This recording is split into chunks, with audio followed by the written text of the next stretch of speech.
Hello दोस्तों, स्वागत है हमारे YouTube चैनल में। आज की इस वीडियो में मैं आप लोगों को इतिहास बताने वाला हूं। तो चलिए स्टार्ट करते हैं। आज क्या बताने वाला है?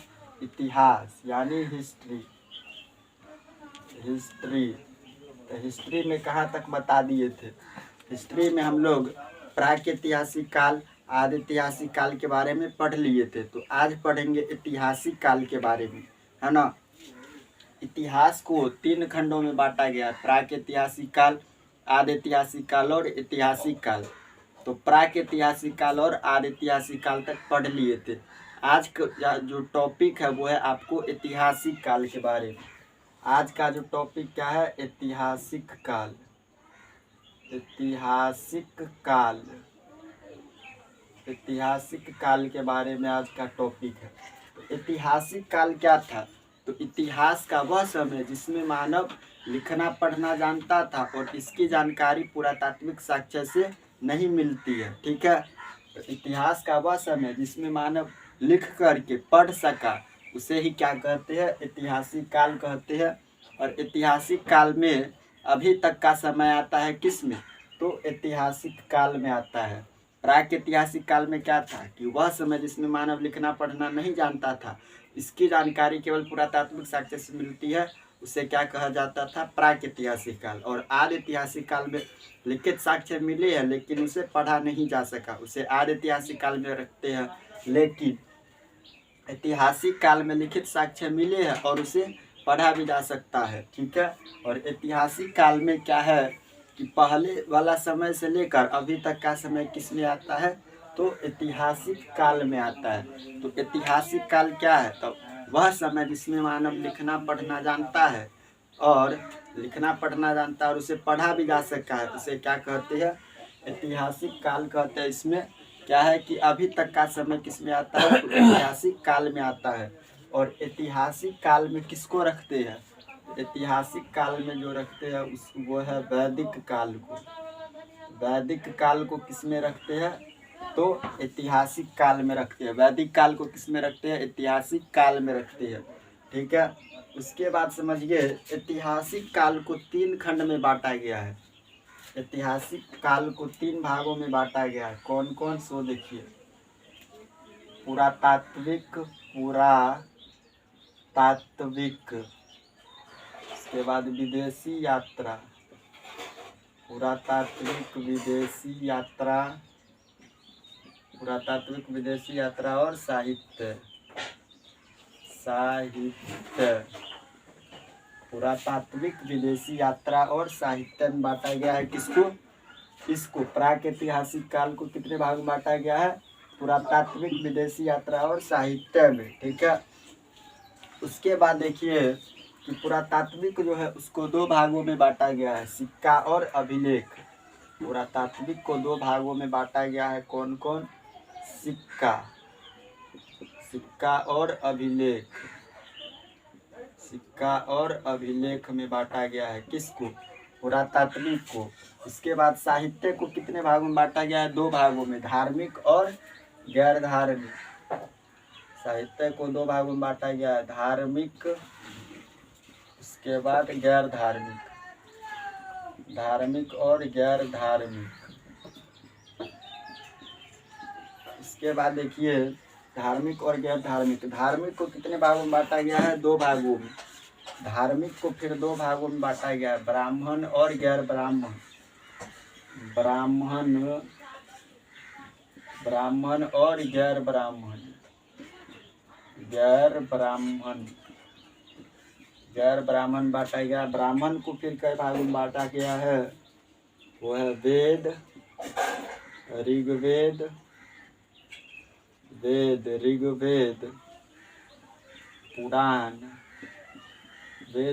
पुराण, उपनिषद,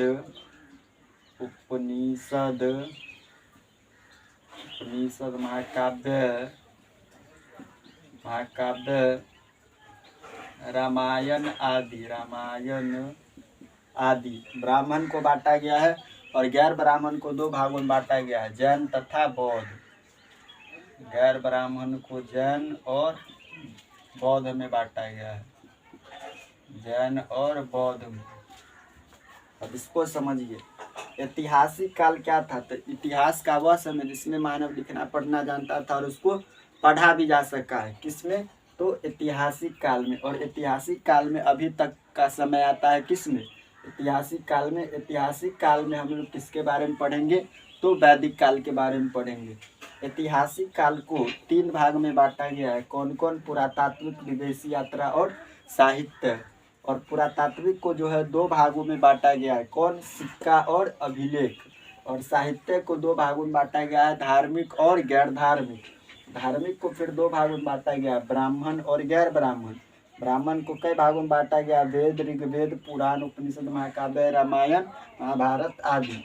तो गैर ब्राह्मण को 2 भागों में, जैन और बौद्ध। ठीक है, तो ये डायग्राम था। उसके बाद जो अगला टॉपिक है वो है आपको सिक्का के बारे में, यानी कॉइन्स।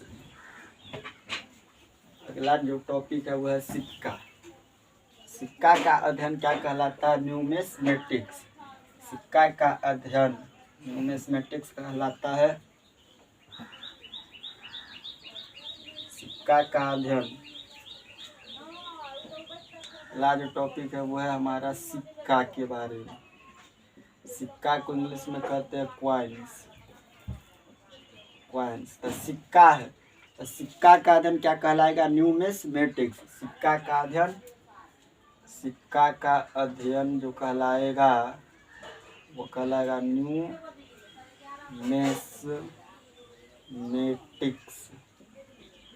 न्यूमिस्मेटिक्स।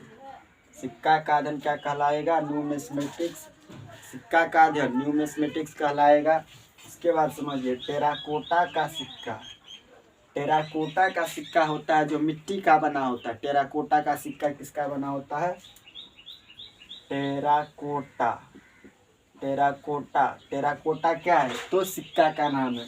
टेराकोटा का सिक्का जो होता है वो किससे बना होता है? तो मिट्टी का। टेराकोटा का सिक्का मिट्टी का बना होता है, जो सिंधु सभ्यता में प्रचलित था। जो किसमें प्रचलित था टेराकोटा का सिक्का? तो सिंधु सभ्यता में। सिंधु सभ्यता में प्रचलित था कौन? टेराकोटा का सिक्का। टेराकोटा क्या है? तो एक सिक्का है जो मिट्टी का बना होता है। टेराकोटा किसका बना होता है? मिट्टी का। और यह किसमें प्रचलित था? तो सिंधु सभ्यता में प्रचलित था कौन? टेराकोटा का सिक्का।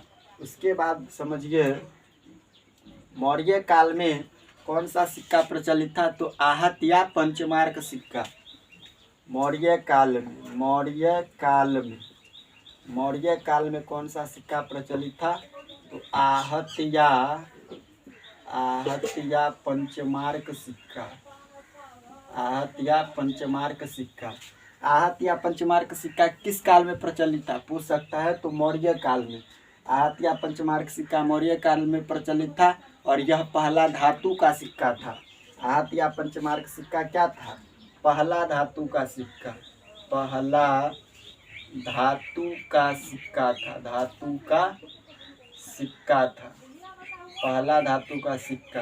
पूछ सकता है कि पहला धातु का सिक्का कौन था? तो आहत या पंचमार्क सिक्का था जो मौर्य काल में प्रचलित था। ठीक है, अगला पॉइंट जो है वह है आपका पर्ण। पर्ण क्या होता है?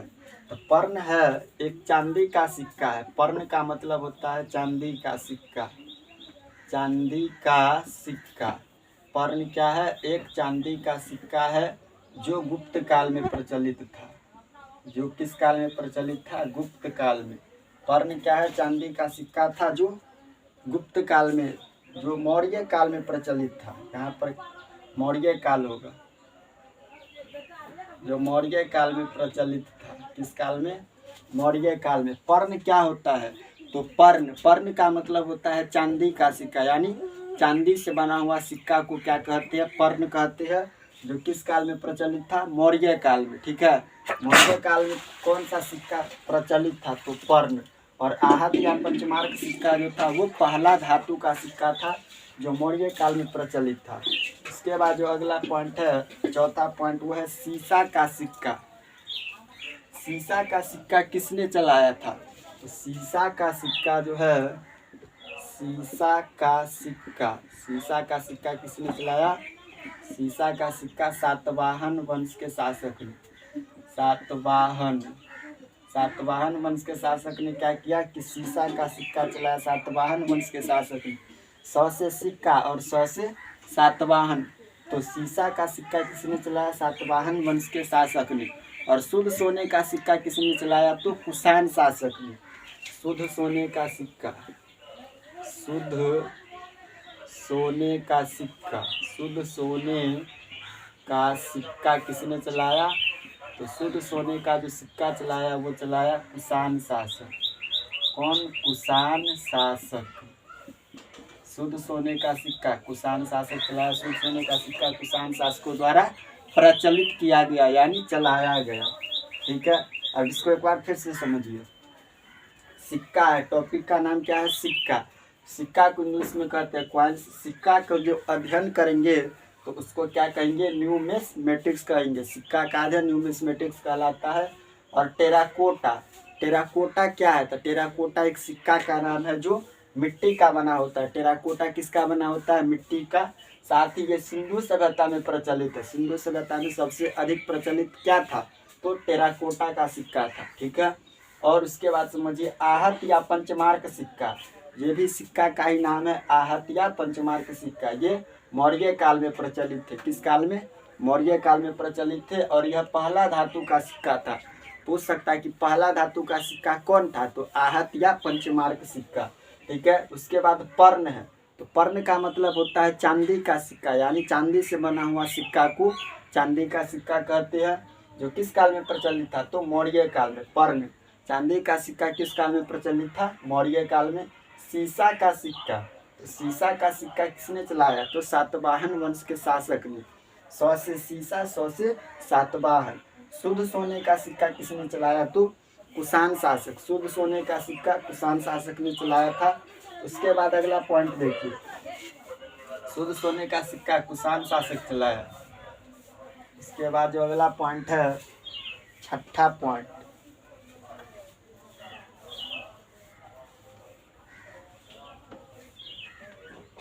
शुद्ध सोने का सिक्का कुषाण शासक। इसके बाद छठा पॉइंट क्या है? सबसे अधिक अशुद्ध सोने का सिक्का, अशुद्ध सोने का सिक्का, अशुद्ध सोने का सिक्का, अशुद्ध सोने का सिक्का जो है वो किस काल में प्रचलित था? तो गुप्त काल में। गुप्त काल में सबसे अधिक अशुद्ध सोने का सिक्का गुप्त काल में प्रचलित था, जिसको किसने चलाया था? तो स्कंदगुप्त ने। अशुद्ध सोने का सिक्का किसने चलाया? स्कंदगुप्त ने। स्कंदगुप्त ने चलाया था। अशुद्ध सोने का सिक्का किसने चलाया? तो गुप्त काल में स्कंदगुप्त ने चलाया था। और सर्वाधिक मात्रा में शुद्ध सोने का सिक्का तो कुषाण शासक, और अशुद्ध सोने का सिक्का गुप्त काल में स्कंदगुप्त ने चलाया था। सतवां पॉइंट क्या है? सतवां पॉइंट जो है, सर्वाधिक मात्रा सबसे अधिक अशुद्ध सोने का सिक्का। चांदी का सिक्का जो है वो किस काल में प्रचलित थे? चांदी का सिक्का मौर्य काल में। चांदी का सिक्का, चांदी का सिक्का किस काल में प्रचलित था? तो मौर्य काल में। मौर्य काल में क्या प्रचलित था? चांदी का सिक्का। चांदी का सिक्का गुप्त काल में किसने चलाया था? चंद्रगुप्त द्वितीय या विक्रमादित्य ने। ये तो बता दिए है, चांदी का सिक्का मौर्य काल में प्रचलित था। और मौर्य काल में किसने चलाया था? तो चंद्रगुप्त द्वितीय या विक्रमादित्य ने। किसने चलाया था? तो चंद्रगुप्त द्वितीय ने। चंद्रगुप्त द्वितीय ने। और इसी का ही नाम क्या था? विक्रमादित्य। इसका एक और नाम क्या था? विक्रमादित्य। विक्रमादित्य ने। इसको समझिए, चांदी का सिक्का किस काल में चलाया था? मौर्य काल में। किसने चलाया? चंद्रगुप्त द्वितीय या विक्रमादित्य, मौर्य काल में चलाया था। ठीक है, और सबसे अधिक अशुद्ध सोने का सिक्का, शुद्ध सोने का सिक्का तो कुषाण शासक चलाया, लेकिन सबसे अधिक अशुद्ध सोने का सिक्का जो था वो गुप्त काल में चलाया गया। और किसने चलाया था? तो स्कंदगुप्त ने। किसने चलाया? स्कंदगुप्त ने। और चांदी का सिक्का मौर्य काल में चंद्रगुप्त द्वितीय या विक्रमादित्य ने चलाया था। उसके बाद समझिए मयूर शैली का सिक्का। मयूर शैली का सिक्का गुप्त काल में किसने चलाया था? तो समुद्रगुप्त ने चलाया था। मयूर शैली, मयूर शैली का सिक्का, मयूर शैली का सिक्का किसने चलाया था? तो गुप्त काल में मयूर शैली का सिक्का किस काल में प्रचलित था? तो गुप्त काल में किसने चलाया? समुद्रगुप्त ने। किसने चलाया था? समुद्रगुप्त ने चलाया था मयूर शैली का सिक्का। समुद्रगुप्त ने चलाया था मयूर शैली का सिक्का। इसके बाद समझिए 9वां पॉइंट, मयूर शैली का सिक्का गुप्त काल में समुद्रगुप्त ने चलाया था। और कौड़ी, कौड़ी का भी प्रयोग किस काल में हुआ था? तो गुप्त काल में हुआ था। कौड़ी का प्रयोग, कौड़ी का जो प्रयोग हुआ, कौड़ी का प्रयोग भी किस काल में हुआ था? तो गुप्त काल में ही हुआ। कौड़ी का प्रयोग भी किस काल में हुआ? तो गुप्त काल में हुआ कौड़ी का प्रयोग। कौड़ी का प्रयोग गुप्त काल में हुआ था। उसके बाद समझिए चमड़ा का सिक्का। इसके बाद समझिए चमड़े का सिक्का। चमड़े का जो सिक्का था, चमड़े का सिक्का हुमायूं के शासनकाल में, हुमायूं के शासनकाल में किसने चलाया था? तो शिहाबुद्दीन ने। किसने चलाया? शिहाबुद्दीन ने चलाया था। हुमायूं के शासनकाल में शिहाबुद्दीन ने चलाया। ठीक है, इसको समझिए, शिहाबुद्दीन ने चलाया था हुमायूं के शासनकाल में। तो एक बार इसको फिर से समझिए। अशुद्ध सोने का सिक्का, सबसे अधिक अशुद्ध सोने का सिक्का किसने चलाया?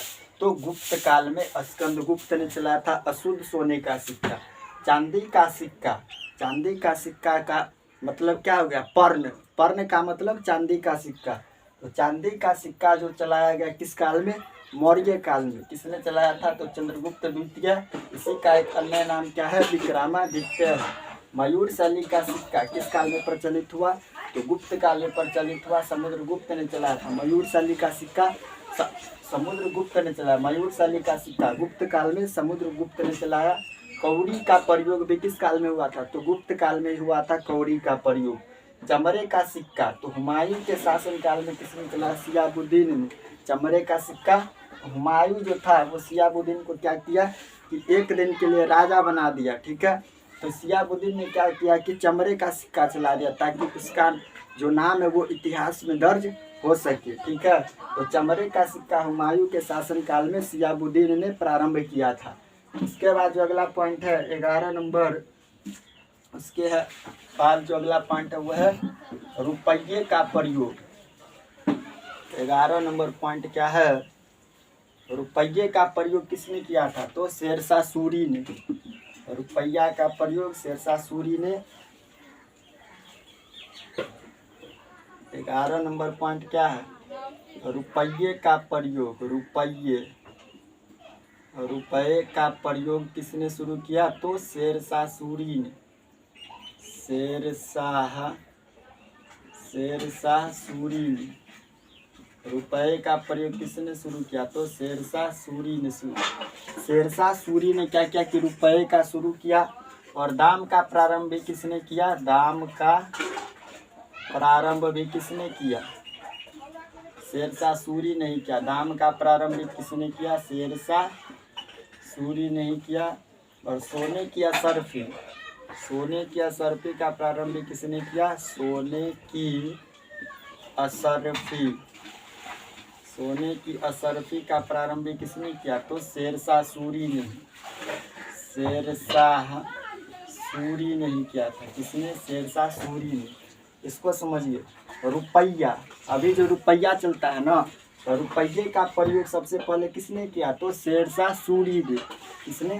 शेरशाह सूरी ने किया। दाम का प्रारंभ, अभी जो कहते हैं कि कितना दाम का है कोई भी सामान, तो उसका प्रारंभ किसने किया था? तो शेरशाह सूरी ने किया। और सोने की असरफी का भी प्रारंभ किसने किया था? तो शेरशाह सूरी ने किया था। ठीक है, आज के लिए इतना ही। आज का जो टॉपिक था, मेन टॉपिक था हमारा सिक्का के बारे में, और इसमें सिक्का के बारे में बताए और आज ऐतिहासिक काल के बारे में बताए और एक डायग्राम बताए।